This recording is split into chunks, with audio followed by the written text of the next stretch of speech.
Hi, this is Rick, Vintage Oddball Cards. Hope everyone's doing well out there.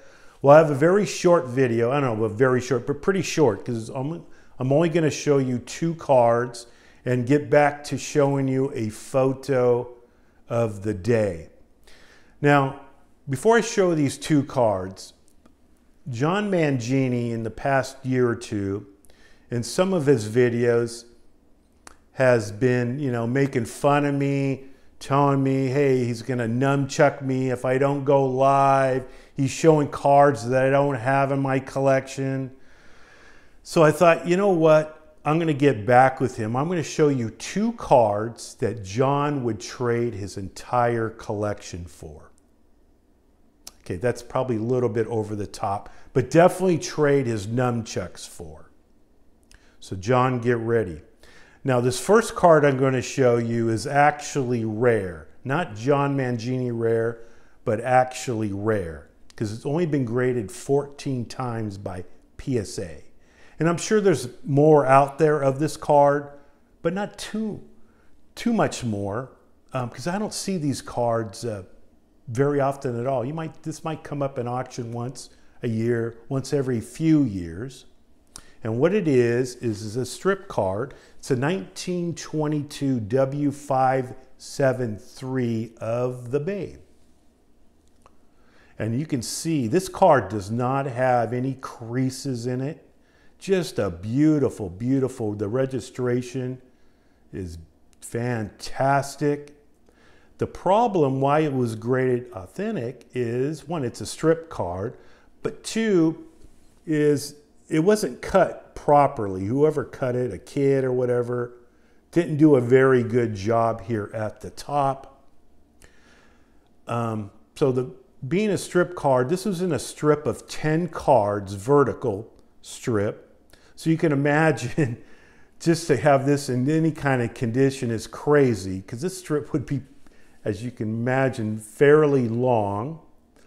And I read somewhere where you would be able to buy a strip for a penny for the entire strip. 240 cards in the set. They are blank back. Now, a few cards you're going to see out there that have a advertisement on the back. And one would be a Leader Theater. The other one would be Cream Nut. But those are extremely, extremely rare. This image is used for some of his other cards. One would be the 1922 E120, also the 1922 E21, and his Nielsen 1922 Nielsen card where he's holding the ball also. So John, card you want, but you do not have. Next, another card. This one's not rare, but one of Lou Gehrig's, probably is one of his top 5 cards you could probably own. I mean, if you're a Lou Gehrig collector, you probably want this card. And I picked this one up in Chicago a few years ago at the National. And that's the DeLong, 33 DeLong here. And for a 1.5, it's a nice 1.5, as you can see on the back here. Pop Report's over around 230 for these. Compared to his Gaudi card, 33 Gaudi card, where it's probably around 1,000 or so. So it's only a 24 card set. The tougher ones are actually the common cards in the set to find. These have really, the prices, even the common cards have really skyrocketed. Not just the Gehrig, but other cards in the set. Now, DeLong, 1 year issue, 1 year wonder. Harold DeLong started his company. He was actually, I don't know if he was let go, fired, quit the Gaudi company. And he decided to start his own gum company. And some say that he actually was the creative force for the 33 Gaudi set before he quit or no longer worked for Gaudi. So this company, his company only lasted, I think it was underfunded, was funded very well, very regional in the Boston area. So these weren't, you couldn't find them everywhere in 1933.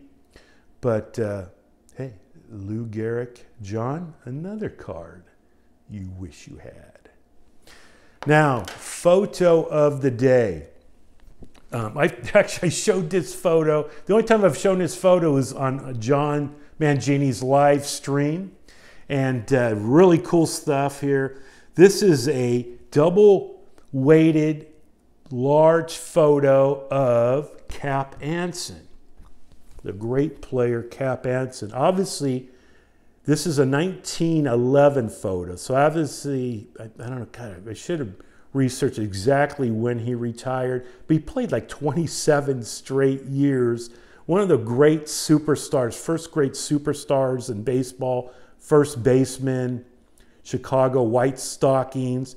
And I understand by this letter on the back here that this was actually owned by Cap Anson and was sold by his estate. So it's actually kind of cool to say, hey, this photo is actually owned by Cap Anson. Very large photo, and this really didn't cost me very much, which is actually really nice. I thought it would cost me more.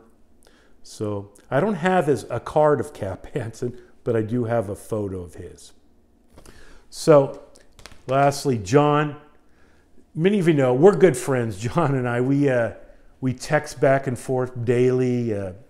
We give each other the business daily, so I'm sure John's going to take this well. But hey, thanks for watching. This is Rick, Vintage Oddball Cards. Bye.